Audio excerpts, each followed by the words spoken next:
Hello friends, आप सभी का हमारे चैनल एक्स्ट्रा टेरेस्ट्रियल में स्वागत है। मैं अपने चैनल के थ्रू स्पेस से रिलेटेड लेटेस्ट डिस्कवरीज और कॉम्प्लेक्स थ्योरीज एंड एक्सपेरिमेंट्स को सिंप्लीफाई करके आप तक पहुंचाने की कोशिश करूंगा। इस चैनल का मेन मोटिव लोगों को स्पेस साइंस एंड एस्ट्रोनॉमी के प्रति जागरूक करने का है, ताकि वो इस अद्भुत ब्रह्मांड को जान सके और साथ ही साथ उन साइंटिस्ट के काम को अप्रिशिएट कर सके जो इसे जानने की पूरी कोशिश कर रहे हैं। तो चलिए दोस्तों, वीडियो शुरू करते हैं।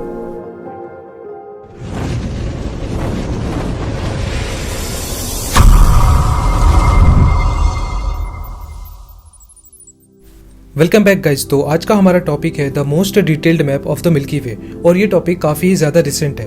ये जो इमेज आप देख रहे हैं, ये एक एक्सरे मैप है हमारे इंटायर नाइट स्काई का, जो कि ली गई थी 1990s में, और उसके बाद फिर एक लंबे समय तक इसमें कोई भी अपडेट देखने को नहीं मिला। लेकिन रिसेंटली जर्मनी एंड रशिया के साइंटिस्ट ने एक बहुत ही डिटेल्ड एक्सरे मैप तैयार किया है, और इस वीडियो में आज हम इसी बारे में बात करेंगे। तो चलिए दोस्तों, वीडियो शुरू करते हैं। ये जो इमेज है, इससे तो आप सभी फेमिलियर होंगे ही। रात के अंधेरे में अगर हम देखें तो हमें हमारी मिल्की वे कुछ ऐसी ही दिखेगी, जो कि एक विजुअल लाइट में है। अगर आप रात में नाइट स्काइज को देखोगे तो बेसिकली यही मिल्की वे है और ये सारे उसके स्टार्स। लेकिन जब बात एस्ट्रोनॉमी की आती है तो वहाँ पे हम अदर वेवलेंथ्स में भी चीज़ों को ऑब्जर्व करते हैं, ठीक उसी तरह जैसे हम मेडिकल फील्ड में एक्सरेज और अल्ट्रासाउंड का यूज़ करते हैं चीज़ों को और अच्छे से समझने के लिए।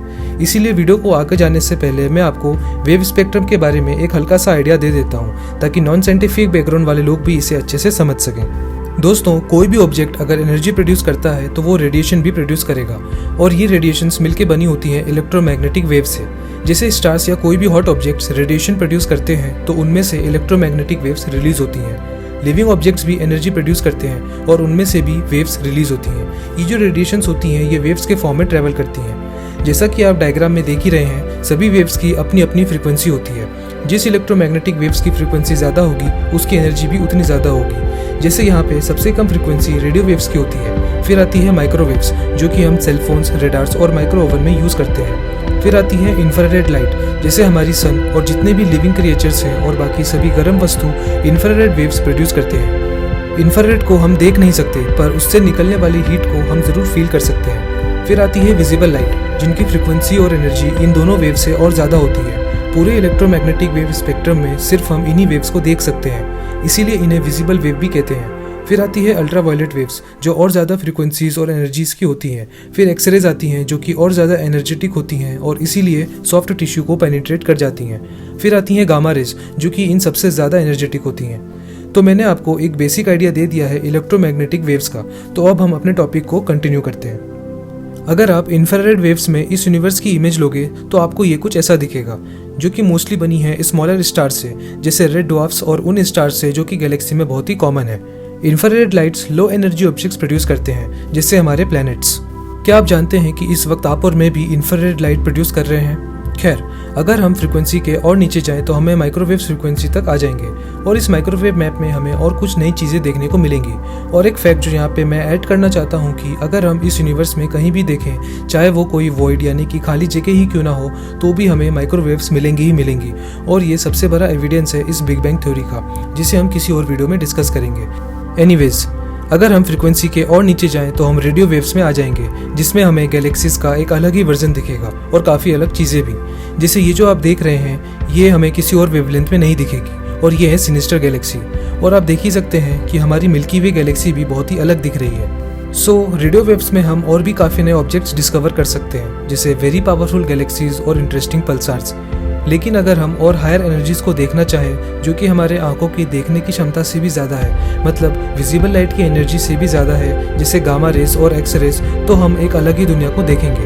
यह है एक्सरे मैप, जिसमें हमें एक सडन ड्रामेटिक ट्रांसफॉर्मेशन देखने को मिलता है, जिसमें सभी चीज़ें काफ़ी ब्राइट हो जाती हैं और बहुत से इमिशंस देखने को मिलते हैं डिफरेंट रीजन्स में। और इसीलिए एक्सरे मैप बहुत ही ज़्यादा इंपॉर्टेंट है एस्ट्रोनॉमी के पॉइंट ऑफ व्यू से। और हम एक्सरे मैप बहुत से एक्सरे टेलीस्कोप से बना सकते हैं, लेकिन इसमें एक प्रॉब्लम है। एक्सरे हमारे एटमॉस्फेयर में एब्जॉर्ब हो जाती है और रिफ्लेक्ट भी, जिसके कारण वो हमारे अर्थ तक नहीं आ सकती। सारे इलेक्ट्रोमैग्नेटिक वेव्स में से सिर्फ visible light, small portion of infrared and कुछ थोड़ा पार्ट रेडियो वेव का ही पेनिट्रेट कर पाता है। बाकी सभी वेवलेंथ्स या तो एब्जॉर्ब या फिर रिफ्लेक्ट हो जाती हैं, और इसलिए इनको देखने के लिए उन टेलीस्कोप को हमें अर्थ के बाहर ऑर्बिट में एस्टेब्लिश करना पड़ता है। कोई भी टेलीस्कोप अगर अर्थ पे लोकेटेड रहे तो वो कोई भी एक्सरे मैप क्रिएट नहीं कर पाएगा। हमें उसको अर्थ के बाहर ऑर्बिट में एस्टेब्लिश करना पड़ेगा अगर हम एक्सरेज में कुछ भी देखना चाहते हैं तो। और इसकी पहली कोशिश की गई थी 1990 में। और ये जो आप देख रहे हैं ये वही एक्सरे मैप है जो कि काफ़ी पुराना है और ज़्यादा क्लियर नहीं है। दोस्तों, साइंटिस्ट काफ़ी सालों से कोशिश कर रहे हैं कि कोई नया तरीका जिससे नाइट स्काइज को एक्सरे में अच्छे से देखा जा सके, क्योंकि कुछ बहुत ही अद्भुत चीज़ें जैसे neutron stars and black holes और क्वासार्स को उनके फुल एक्सटेंट में सिर्फ एक्सरेज में ही देखा जा सकता है और किसी रेडिएशंस में नहीं। इसीलिए साइंटिस्ट के लिए एक्सरे ऑब्जर्वेशन हमेशा से ही एक फैसिनेटिंग थिंग है। 1980s में यूरोपियन कंट्रीज एंड यूएसएसआर ने एक साइंटिफिक कोलैबोरेशन करके एक पावरफुल एक्सरे टेलीस्कोप बनाने की कोशिश की ताकि नाइट स्काइज का एक डिटेल्ड एक्सरे मैप बनाया जा सके। लेकिन अनफॉर्चुनेटली यूएसएसआर टूट गया और इस मिशन की फंडिंग रुक गई, जिसके कारण ये मिशन बहुत ही लंबे समय तक रुक जरूर गया लेकिन फॉर्चुनेटली बंद नहीं हुआ। और फिर इसका कोलैबोरेशन ज़्यादा कंट्रीज तक न रहकर सिर्फ रशिया और जर्मनी के बीच रह गया और उन्होंने एक बहुत ही सुंदर और एडवांस टेलीस्कोप बनाया जिसका नाम था स्पेक्ट्रम रोजेंटम गामा, जिसको स्पेक्ट्रम आरजीबी कहते हैं। यहाँ पे आरजी का मतलब special X rays and gamma rays है। अगर हम कंपेयर करें हब्बल टेलीस्कोप और स्पेक्ट्रम टेलीस्कोप को तो दोनों ही बहुत एडवांस टेलीस्कोप है। फर्क सिर्फ इतना है कि हब्बल विजुअल फ्रीक्वेंसीज के लिए ज़्यादा सेंसिटिव है और स्पेक्ट्रम एक्स रेज के लिए। स्पेक्ट्रम टेलीस्कोप को लास्ट ईयर 2019 में लॉन्च किया गया था और लॉन्च के कुछ महीनों बाद ये अपनी लोकेशन तक पहुंचा जहाँ पे इसको 6 साल तक नाइट स्काइज को ऑब्जर्व करना है। इस सैटेलाइट का ऑर्बिट भी बहुत ज़्यादा इंटरेस्टिंग है जिसको बोलते हैं द लैग्रेंज पॉइंट, जो कि आप इस वीडियो में देख ही रहे हैं, जो कि L2 पॉइंट है। इसमें इंटरेस्टिंग ये है कि ना तो ये सच में अर्थ को ऑर्बिट कर रहा है और ना ही सन को। एक्चुअली में ये दोनों को एक ही टाइम पे ऑर्बिट कर रहा है। L2 point 1/2 million kilometres from Earth पे लोकेटेड है और ये एक बहुत ही स्टेबल और इंटरेस्टिंग पॉइंट है जहाँ पे ये स्पेसक्राफ्ट लगभग एक ही जगह पे काफ़ी लंबे समय तक स्टेबल रह सकता है बिना किसी चीज़ से डिस्टर्ब हुए। और बहुत से स्पेसक्राफ्ट ने पहले भी इस पॉइंट का यूज़ किया है, तो ये कोई इतना नया भी नहीं है। और यहाँ पे ये स्पेसक्राफ्ट यही करेगा जो आप इस स्टिमुलेशन में देख रहे हैं। ये L2 पॉइंट के अराउंड स्पिन करेगा 6.5 ईयर्स तक। इस मिशन का पॉइंट बहुत सिंपल है, ये 2 टेलीस्कोप को यूज़ करके एक्सरे मैपिंग करेगा। ART-XR रशियन एक्सरे टेलीस्कोप है और इरोसिटा जो कि एक जर्मन टेलीस्कोप है। जो जर्मन टेलीस्कोप है उसने हाल ही में अपना डाटा रिलीज़ किया है और पहला मैप तैयार कर लिया है। इसने अपने ऑर्बिट में स्पिन करते हुए नाइट स्काइज को छोटे छोटे स्लाइसेस में मैप किया और 6 महीने बाद पूरा नाइट स्काइज को कंप्लीट किया और पहला मैप तैयार किया। लेकिन यही चीज़ ये कम से कम 6 बार और करेगा ताकि प्रिसाइज डाटा तैयार हो सके। 6 में से अपनी पहली साइकिल इसने कंप्लीट कर ली है और हमारे पास इसका पहला मैप रेडी है जो कि आप स्क्रीन पे देख ही रहे हैं। और इसको लेकर एस्ट्रोनॉमर्स सुपर एक्साइटेड है क्योंकि इस मैप ने millions of new objects discover किए हैं, जिसमें से ज़्यादातर objects extremely powerful active galactic nuclei हैं जो कि एक्चुअली में super and ultra massive black holes हैं जो कि बहुत ही पावरफुल रेडिएशंस इमिट करते हुए देखे जा सकते हैं यूनिवर्स के किसी भी जगह से।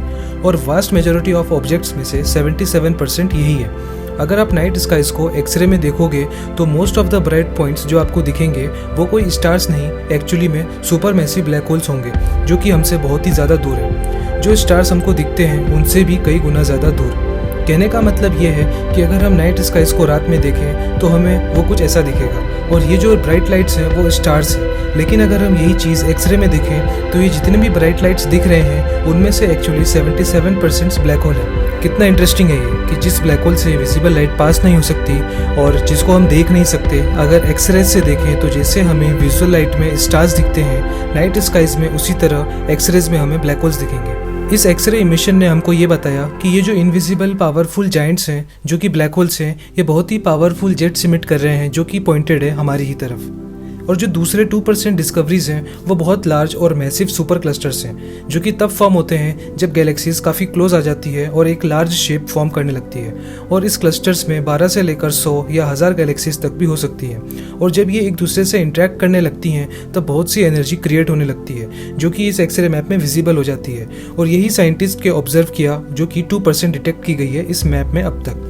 और जो बाकी की 20% डिस्कवरीज हैं वो extremely powerful stars and very powerful coronas, solar coronas हैं जिनकी एनर्जी इमिट हो रही है एक्सरेज में। और ये हमारे सन से काफ़ी ज़्यादा मैसिव है और ये स्टार्स ज़्यादा स्टेबल भी नहीं रहते और कुछ मिलियन ईयर्स में ही सुपरनोवा में बस्ट हो जाते हैं। और ऐसे काफ़ी स्टार्स हैं हमारी गैलेक्सीज में जो कि हमने अभी तक नहीं देखे थे। और जो बाकी की 1% डिस्कवरीज हैं वो अदर स्मॉल ऑब्जेक्ट से हैं, जैसे सुपरनोवा ब्लास्ट के बाद जो रेमिनेंट्स बच जाते हैं वो, और पावरफुल सोलर फ्लेयर्स जो कि बिल्कुल उस समय हुए जिस वक्त टेलीस्कोप मैपिंग कर रहा था। ये सभी चीज़ें इस एक्सरे में कैद हो गई। इस एक्सरे में एक और अनोखी चीज़ कैद हुई है जिसे कहते हैं एक्सरे बाइनरीज, जो कि यूजुअली एक नॉर्मल स्टार होता है और वो ऑर्बिट करता है यूजुअली एक न्यूट्रॉन स्टार की या फिर ब्लैक होल की, और जब ये एक दूसरे के पास आ जाते हैं तो इनका मटेरियल डेंसर ऑब्जेक्ट की तरफ पुल होने लगता है और एक्सरे प्रोड्यूस होते हैं, जैसा आप इस आर्टिस्टिक इलस्ट्रेशन इमेज में देख ही रहे होंगे, जो कि काफ़ी अमेजिंग भी है। और यही तीनों चीज़ें इस एक्सरे मैप की बची 1% डिस्कवरीज को कवर करती हैं जो हमने अभी तक डिटेक्ट की हैं। इस एक्सरे टेलीस्कोप ने हमें हमारी गैलेक्सी को एक्सरे में और अच्छे से जानने का मौका दिया है, और अब हमारे पास एक बेटर मैप है मिल्की वे का, जिसमें हम various types of hot gas और आसपास की और भी कई चीज़ें देख सकते हैं, including the famous Fermi bubble, जिसे इस फर्मी बबल का एक स्ट्रॉन्ग एविडेंस भी माना जा सकता है। और क्योंकि ये X ray mapping observations several times और होंगी तो हमें और भी काफ़ी डीप और मच डिटेल्ड मैप्स देखने को मिलेंगे, पर उसके लिए हमें और 6 साल तक रुकना पड़ेगा, जो कि एस्ट्रोनॉमर्स के लिए काफ़ी एक्साइटिंग होगा। आने वाले सालों में प्रोबेबली हम इस यूनिवर्स की और भी मिस्ट्रीज को जानेंगे जो कि अभी हम इमेजिन भी नहीं कर सकते।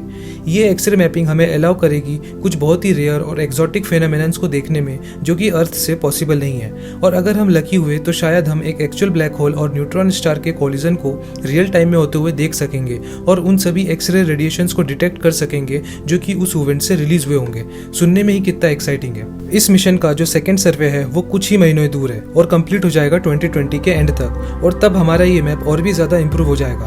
दुनिया भर के एस्ट्रोनॉमर्स इस मिशन पे अपनी नज़र रखे हुए हैं, क्योंकि ये मिशन उन सभी नाइट स्काइज को कवर करेगा एक्सरेज में जो कि काफ़ी सालों तक इंप्रूव नहीं हुए थे, और इसीलिए मैं सोचता हूँ कि ये फिलहाल सबसे ज़्यादा एक्साइटिंग मिशन है, पर साथ साथ अननोन मिशन भी, क्योंकि ये बहुत सी मिस्ट्रीज को रिवील करेगा जो कि हम इमेजिन भी नहीं कर सकते। तो दोस्तों, आज का वीडियो यहीं पे ख़त्म होता है। मुझे उम्मीद है कि अब आप भी काफ़ी एक्साइटेड होंगे इस मिशन को लेके। अगर आप इस एक्सरे मैपिंग के बारे में और ज़्यादा जानना चाहते हैं तो मैंने इस मिशन का लिंक इस वीडियो के डिस्क्रिप्शन में दे दिया है, आप वहां से जाकर इसके बारे में और ज़्यादा जानकारी ले सकते हैं। अपना टाइम देने के लिए बहुत बहुत धन्यवाद। मुझे उम्मीद है कि आपको कुछ नया जानने को ज़रूर मिला होगा। अगर वीडियो अच्छी लगी हो तो इसे लाइक करें और अपने दोस्तों के साथ शेयर करें, और इसी तरह के स्पेस डिस्कवरीज और मिशंस को देखने के लिए हमारे चैनल को सब्सक्राइब करें। तो मिलते हैं फिर अगली वीडियो में।